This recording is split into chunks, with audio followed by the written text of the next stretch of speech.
Shalom, hello, my name is Rabbi Johnny Solomon, and I'm so thrilled to be recording this video for Bournemouth Shul, as asked by my dear friend, Rabbi Alex Chapa, your very, very special rabbi, and his dear Rebbitzin Eva. This is a shiur preparing for Shavuot. And as Shavuot is a time when we celebrate the receiving of the Torah, I thought we'd ask ourselves a very simple question. What does the word Torah actually mean? Now perhaps you may say, this is an easy question. The Torah is a scroll that goes in the ark. That's true. But that's the label, that's a title we have for an object. But what actually does the word mean?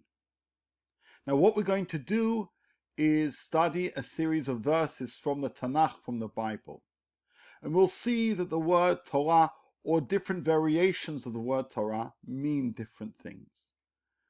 And through this study, I hope we gain a deeper appreciation of what is Torah, what we celebrate on Shavuot, and in particular, the role of Torah in our life. So let's begin. We begin with Devarim, Deuteronomy chapter 33, verse 4. This is considered to be one of the first verses we're supposed to teach a child, because it teaches us about the origins of Torah and the way in which the Jewish people received the Torah. The words in Hebrew say, Torah tzivalanu Moshe, morasha keilat Yaakov. To translate, Moses prescribed the Torah to us as a heritage to the congregation of Jacob. Now this itself is incredibly important. It's informing us that the Torah is ours. It is our morasha. It is our heritage, our inheritance. But this verse uses the word Torah. Just think about it. The Torah uses the word Torah. When the Torah uses the word Torah, what does the Torah mean by that? Does it mean the scroll? Does it mean the commandments? In actual fact, when we use the word Torah nowadays, it can mean many different things. It can mean the 5 books of Moses. It can mean the whole Bible. It can mean the totality of Judaism, the written and oral traditions. Even this conversation right now is Torah. Torah tzivalanu Moshe morasha keilat Yaakov. Moses prescribed the Torah to us as a heritage for the congregation of Jacob. That doesn't necessarily tell us what Torah is. What we do know, though, is that Moshe was involved in helping us receive that tradition, helping us receive the Torah. Moses was this bridge between heaven and earth. Moshe commanded us the Torah that he received from God for us to keep. But that still doesn't answer the question. What does the word mean? So let's perhaps look elsewhere in the Tanakh, elsewhere in the Bible, and perhaps through that we can gain a better appreciation of what the word Torah means. So here we have a verse from Yeshayahu, from the book of Isaiah, chapter 2, verse 3. והלכו עמים רבים ואמרו לכו ונעלה אל הר השם אל בית אלוהי יעקב ויורנו מדרכיו נלכה באורחותיו כי מציון תצא תורה ודבר השם מירושלים. You'll have noted I put 2 words in bold. ויורנו and the word Torah. They sound similar. They have the same root. Yorenu midrachav ki mitzen tzetzei Torah. Now, we may not necessarily fully know what the word Torah means, but from the context, we definitely know what the word Yorenu means. Let's read the translation. And the many people shall go and say, come, let us go up to the mount of the Lord, to the house of the God of Jacob, that he may instruct us in his ways, or teach us in his ways, that we may walk in his paths. For Torah shall come forth from Zion, and the word of the Lord from Jerusalem. We know those words from our prayers. Ki mitzion tetzeh Torah, u'dvar Hashem Yerushalayim. But from that very verse, we gain an insight into what the word Torah means. From its, shall we call it, cousin, from part of the same etymological family, Yorenu. Yorenu means to teach or instruct, which is why many people translate the word Torah as a teaching or an instruction. And so based on this, when we say at the top in verse from Devarim chapter 33, Torah tzivalanu Moshe morasha kilat Yaakov, we would often translate that in our head as meaning Moshe prescribed the teaching or the instruction as a heritage of the congregation of Jacob. It's talking about a set of principles or laws, a set of ethical lessons. And here too, Ki mitzvot tetzei Torah udvar Hashem Yerushalayim, it's referring to those things which we're supposed to be taught, we're supposed to be instructed about. And that is, shall we say, the textbook definition of Torah. The book of instruction, the book of teaching, or the collection of teachings and the collection of instructions which Moses brought down from heaven to earth, shall we say, which Moses passed on to us, which we are obliged to observe. Yet if you look a little bit more in the Bible, if you see other verses as part of that etymological family, you'll come to realize that the word Torah is multifaceted. It doesn't just speak about teaching and instruction.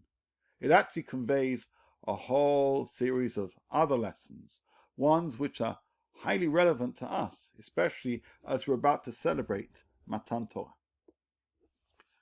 Let's look at this verse from Divrei Hayamim, from the book of Chronicles, referring to a battle led by King Saul, Shaul. Tichbad milchama al Shaul, v'imtza'u hamorim b'kashet, v'yachel min hayorim. Now, you may hear the word morim and you think teacher, because the word moreh or morah is a teacher. But when you pay attention to this verse, it's not talking about teachers. It's not talking about instruction. As I've written in the translation, the battle raged around Saul and the archers hit him and he was wounded by the archers. 1 second. Morim means archers? Yorim means shooters or archers? Nowadays in modern Hebrew, Yeri also means where shots are fired. But what is the connection between the word moreh, teacher, which fits in with the previous verse we saw in Isaiah and Yeshayahu, where we saw v'yorenu midrachav, you may instruct or teach us in our ways. And here in Divrei Hayamim, here we're using the word hamorim, hayorim, referring to archers, those who shoot arrows. What's a connection between teaching and instruction and shooting arrows? I suspect the answer is that teachers have targets. They have goals. I'm a teacher. When I plan lessons, I think about what are our learning outcomes? What are we intending to cover in this lesson? What are our targets as a class or each individual student? And so there is a connection between the word morim, meaning teachers, and here morim meaning archers. They're both trying to shoot towards a particular goal. There is a connection between the word yorenu, and we saw in Yeshayahu, meaning to instruct, and hayorim, those who shoot arrows, because instruction and teaching is about looking about our target, shooting towards it. Applying this to the word Torah, it means that when we're thinking about the Torah, it's not just a book of instruction or book of teaching. It's a book of targets and goals. You ever thought about Torah that way? That means that Zman Matan Toratenu, Chag HaShavuot, is about celebrating the goals that God asks us to work towards. Now, interestingly, we find in the book of Melachim, the book of Kings, that the word chet, which often is translated as sin, is also used in reference to archery, about missing the target. So Torah means instruction and teaching. It means to shoot towards targets and goals. And chet means to miss that mark. Sin means to miss the goal that God asks us to shoot for, to miss the target that God asks us to hit. This changes the way we understand Torah. It makes Torah much more aspirational. It makes Torah something which we work towards, a set of targets. We should try and keep certain mitzvot more. We should try to improve our observance of Shabbat. These are targets.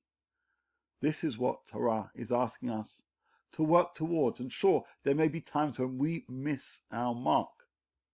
As it says in the book of Kohelet, the book of Ecclesiastes, there's no righteous person on earth who, to translate it, we've said before, who doesn't once in a while miss the mark. So Zman Matan Toratenu is a set of goals that we as a people and we as individuals of that people were given. It's what we celebrate every year. And we say, yes, I affirm on Shavuot that these two are my goals. I affirm on Shavuot that I'm part of that covenant between God and the Jewish people, where God asks us to work towards fulfilling these commands as targets for us and for the world at large. So now we've got a better understanding, a richer understanding of the word Torah. But this is certainly by no means the end of our session. Let's move on to Sefer Hosea, the book of Hosea. Here this book and this verse describes spiritual notions with physical language. Zir'u lachem litzdaka, sow righteousness for yourselves. Generally we sow seeds, but Hosea is talking about sowing righteousness. V'chesed niru lachem nir ve'ed lidrosh et Hashem ad she'yavo v'yoreh tzedek lachem. Break for yourselves fresh ground, for it is time to seek the Lord until he comes and showers his righteousness on you. You may know that the word yoreh also refers to rain. And so, v'yoreh tzedek lachem means God is showering righteousness on us. Yoreh is to shoot, also means to shower. Not shower the body, but the act of showering down. So what is Torah? Torah is God showering down on us goals and aspirations to do good in our lives, to do good on this earth. Yoreh is about trying to have those targets. Rain has to rain down on certain locations. That too is what Torah is supposed to do. And so people who observe Torah are not just receivers of that showering, but also those who shower around, those who spread goodness in the world, those who do tzedakah, as it says in the verse, those who do chesed. We shower the world with goodness, with kindness, with charity, with chesed, because God has showered us with the Torah. It's the idea of giving to others benevolently, generously. That idea of having an open hand to give, not just of funds, but of self. So the word yoreh here is about giving out, not targeting with a gun or with an arrow, but targeting the world with goodness. Yoreh tzedek lachem, just like rain brings sustenance, so too Torah should bring growth to the world.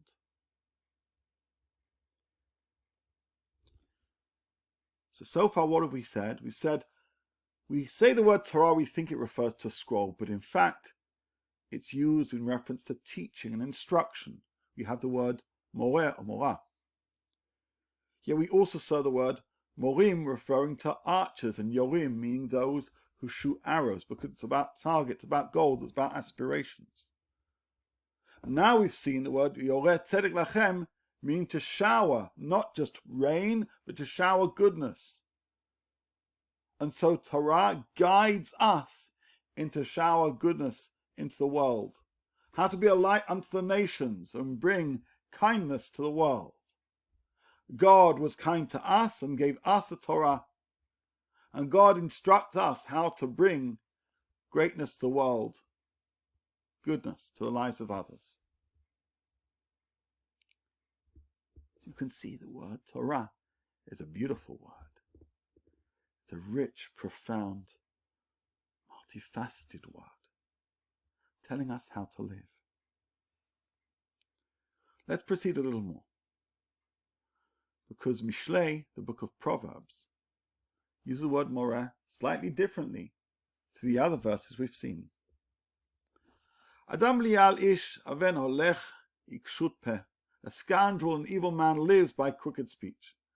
Koretz be'enav molel v'aglav moreh be'etzbaotav. What do they do? Winking his eye, shuffling his feet, pointing his finger. Moreh means to point. We kind of saw that with the arrows with the archers. This verse, by the way, tells us not to point. When I was a young child, people said, don't point to others. Well, the source of that is a book of Proverbs, Sefer Mishlei. Moreh be'etzbaotav means to point your finger. But moreh also refers to Torah.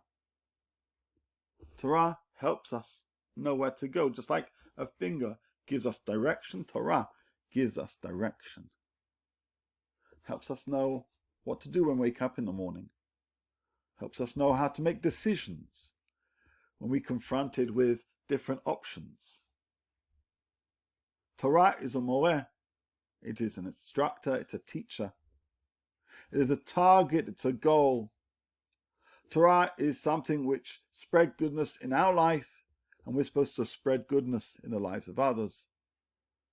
Torah gives us direction, kivun, which is why the word kavanah is such an integral word to a Torah lifestyle. Kavanah is a direction, the intention we have both in prayer and when performing other mitzvot. Because Torah is itself a moreh be'etzbaotav. It gives you a direction, helping us know how to live. So imagine I had to write a dictionary entry into the word Torah based on what we've said. Well, it wouldn't just be an instruction or teaching. It wouldn't just be how archers need to shoot in the right direction. It wouldn't just be the idea of raining down goodness, but also be pointing and giving clarity as to how to live and where to go. That is Torah. And this is what we celebrate on Shavuot. The receiving of this Torah that does all this for us. Gives us goodness and direction, clarity, goals, purposes, targets. This is what we celebrate on Zman Matan Toratenu. We've not yet finished.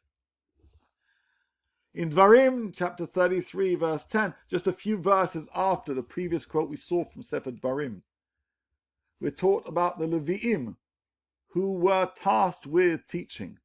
Yoru mishpatecha liYaakov v'toratcha liYisrael yasur k'torah ba'pecha v'chalil al mizbechecha. They shall instruct your laws to Jacob and your Torah to Israel. They shall offer you incense to savor and your whole offerings on your altar. It is similar to the verse we saw in Yeshayahu, which speaks about this idea of teaching and instruction. But here it's being very specific about the tribe of Levi. There are certain people whose task it is to be teaching Torah. But where we are told that we will all receive the Torah, it means we need to hear those instructions, follow their directions, follow their moreh be'etzbaotav, see how they're suggesting we could follow, how to live.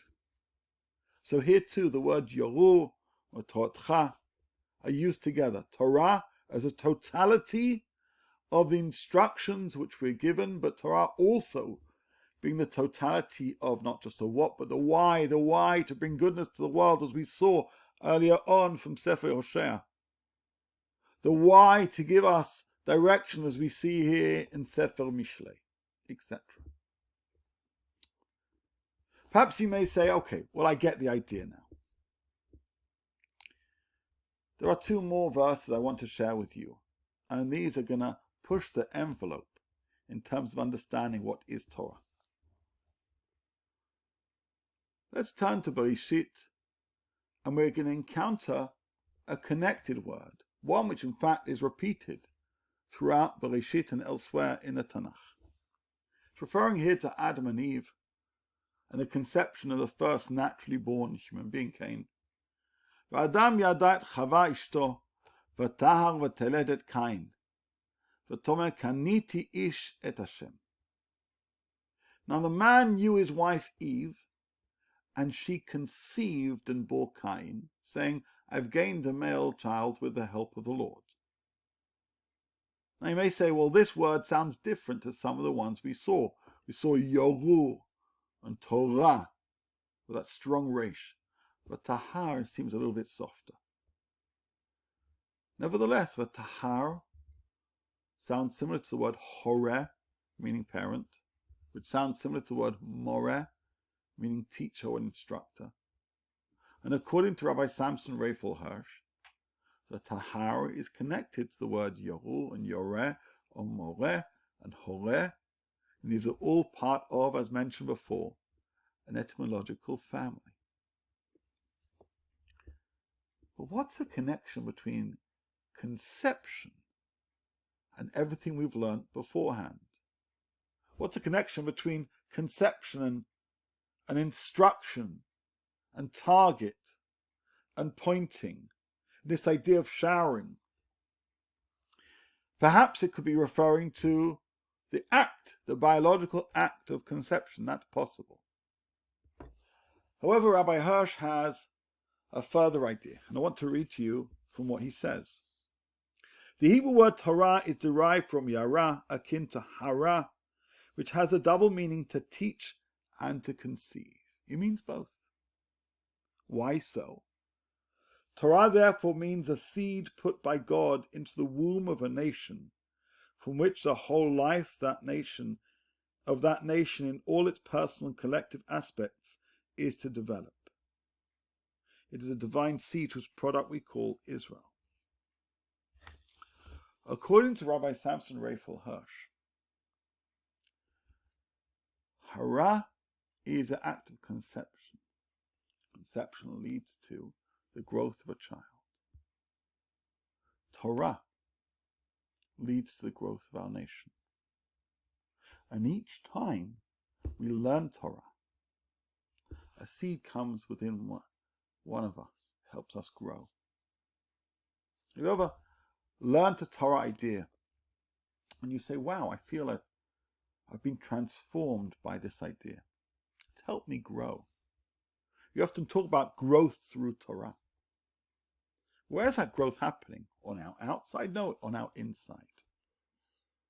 Torah helps us conceive new ideas, helps us grow new aspects of ourselves.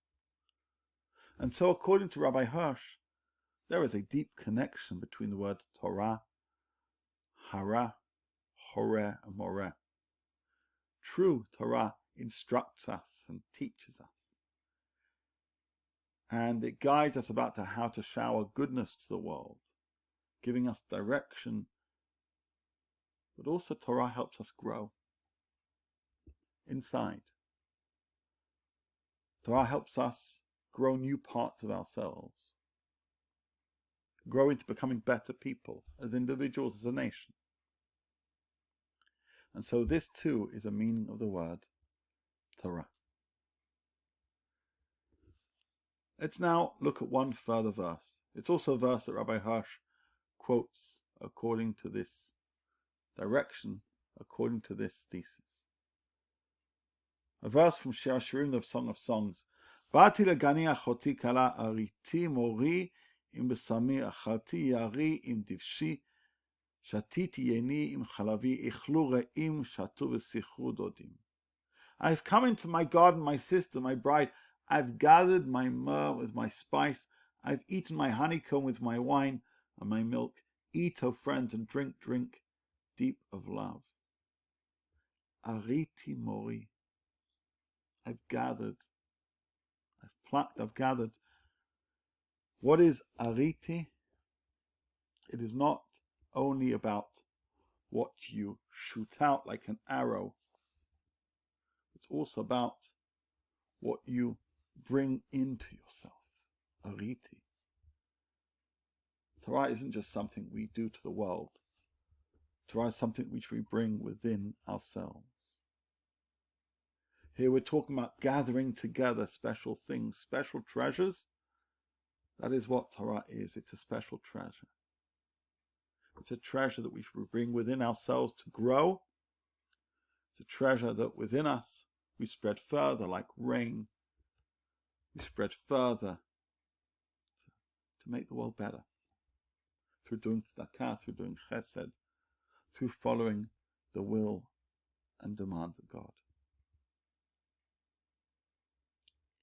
I said earlier on, we may think we know what the word Torah means. We may think it refers to a scroll that's housed in the ark in the Aron. But the word Torah is a guide to how to use the Torah. Torah is about having targets, direction. Torah is about spreading goodness and light. Torah is about growing within ourselves. Torah is about gathering together wisdom to make our lives better, to enrich our lives, and in so doing, help others too. That is what is Torah. And so, as we come to Chag Shavuot, Zman Matan Toratenu, we thank God for Torah, because Torah isn't just a scroll in an ark. It's all of this and so much more. God bestowed on us a gift. He showered us with kindness, gifted us the Torah, this great treasure in God's storehouse. And God says, this is something you should take within you, and this is something you should spread beyond you. This is something which will transform you within. It's also something that will help you grow further with goals, with targets. It'll give you direction in life. It'll help you bring more goodness to the world. That is what Torah means. And I wish you all a Chag Sameach. Bye-bye.